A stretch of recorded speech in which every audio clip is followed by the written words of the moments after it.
film opens in the remote wilderness of Alaska, where a man named Winston is hiding out in an isolated cabin. His solitude is shattered when FBI agents storm in and place him under arrest. Among them is Deputy Marshal Madeline Harris, who informs Winston that he's being taken in due to his involvement with a notorious crime boss named Moretti. Hoping to save himself, Winston offers to testify against Moretti in exchange for full immunity. Though skeptical, Madeline agrees to the deal. Madeline is assigned to escort Winston to Seattle for his testimony. They board a small aircraft piloted by a man introducing himself as Daryl Booth. As they take off, Madeline notices a fresh scratch on the pilot's head, but he dismisses it as a routine injury. Moments later, Winston spots documents and photographs on the floor, evidence that belongs to the real Daryl Booth. He attempts to alert Madeline, but she assumes it's just a ploy to manipulate the situation. Things take a darker turn when the pilot, under the pretense of offering Winston a sickness bag, reveals a bloody wound on his arm. Madeline grows suspicious and questions how he knew their destination was Seattle, something she never disclosed. Realizing he's been found out, the pilot confesses he's not Booth, but a hitman sent by Moretti. His mission is to eliminate Winston by abandoning him and Madeline in the wild to be claimed by nature. A struggle ensues, and Madeline is knocked unconscious. While she's out, the hitman converses with Winston about his history with Moretti. As Madeline regains consciousness, she quietly prepares a taser. When the hitman returns, she ambushes him and renders him unconscious, then restrains him. With the threat subdued, she frees Winston from his shackles so he can assist her. Madeline manages to take control of the plane just moments before it crash lands. In the aftermath, Winston discovers that the hitman had been using personal information about him and his mother to manipulate him into cooperating.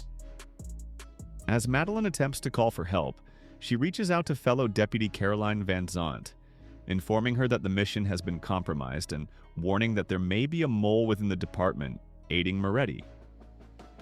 While Caroline begins an internal investigation, Madeline also connects with another pilot, Hassan, who guides her through the skies as she navigates toward a safe landing in Anchorage. Along the way, Madeline learns that the real Daryl Booth was brutally murdered. Meanwhile, the hitman regains consciousness and begins psychologically tormenting Madeline, referencing a traumatic incident from her past. He accuses her of allowing someone in her custody to burn to death. Enraged, Madeline knocks him unconscious again.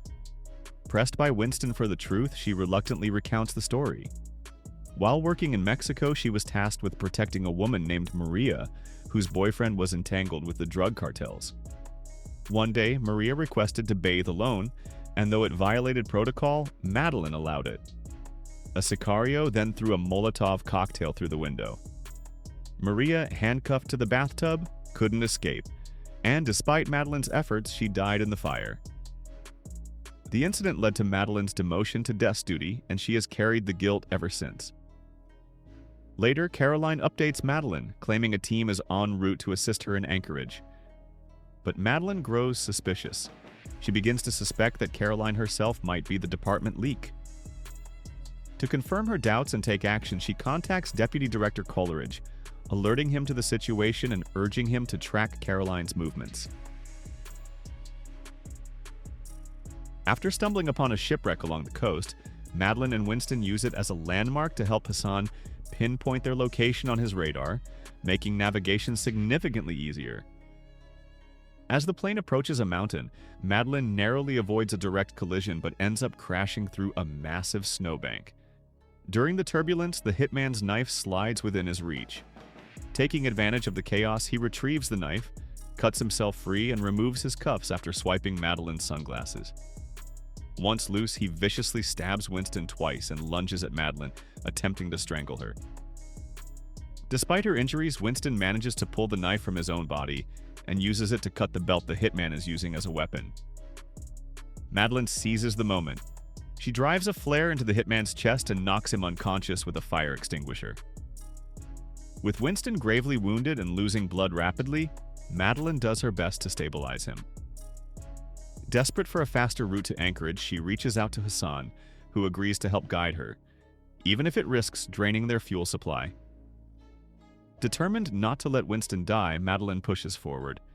As Winston begins to fade, he expresses remorse for his past crimes. This triggers a memory for Madeline.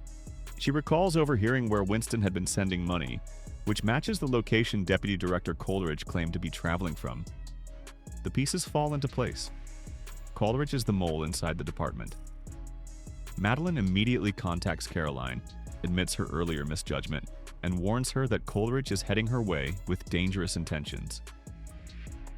As Madeline approaches the landing strip, she attempts to reach Caroline once more, only to be answered by Deputy Director Coleridge. He coldly informs her that Caroline was killed in a car crash, strongly implying it was orchestrated by Moretti's men. Furious, Madeline confronts Coleridge over the radio, declaring that she knows he is the mole and vowing to bring him to justice. Soon, 2 military escort jets flank the plane, ready to intervene if necessary to protect civilians from a potential crash. Madeline contacts Hassan again for guidance, but before she can follow his instructions, the hitman attacks once more. She reacts quickly and shoots him twice. With fuel running low and Winston slipping into unconsciousness, Madeline, under Hassan's urgent direction, manages a rough but controlled landing. As the plane grinds to a stop, the hitman is flung out the door, landing directly on the runway where he is immediately struck and killed by a passing truck. Emergency crews rush to the scene and begin treating Winston, who regains consciousness just in time. While briefly meeting Hassan in person for the first time, Madeline notices one of Moretti's men attempting to board the ambulance with Winston. She races over and catches him in the act, trying to smother Winston. Without hesitation, she shoots the assassin dead. Seizing the man's phone, she calls Coleridge directly, delivering a chilling promise. His days are numbered, and justice is coming. The film follows Deputy Marshal Madeline Harris as she escorts a criminal named Winston, who has agreed to testify against notorious mob boss Moretti. During their flight to Seattle, they discover that their pilot is actually a hitman, sent by Moretti to eliminate Winston. Madeline manages to subdue the hitman and takes control of the plane, attempting to reroute their journey to Anchorage. While in the air, the hitman taunts Madeline about a haunting failure from her past, when she allowed a cartel target under her protection a moment of privacy, only for the woman to be killed. The hitman eventually frees himself, stabbing Winston twice before Madeline knocks him out again with a flare gun and fire extinguisher. As Winston's condition worsens, Madeline fights to get him to safety, eventually realizing that the mole within the FBI is none other than her own superior, Deputy Director Coleridge. After wrongly suspecting her colleague Caroline, she discovers that Coleridge had Caroline killed to cover his tracks. As the plane makes a rough emergency landing, the hitman launches one final attack but is ejected from the aircraft and crushed by an oncoming truck. Madeline rushes Winston to medical aid but must take down one last assassin attempting to kill him in the ambulance. With Winston safe, Madeline prepares to expose Coleridge and bring justice full circle.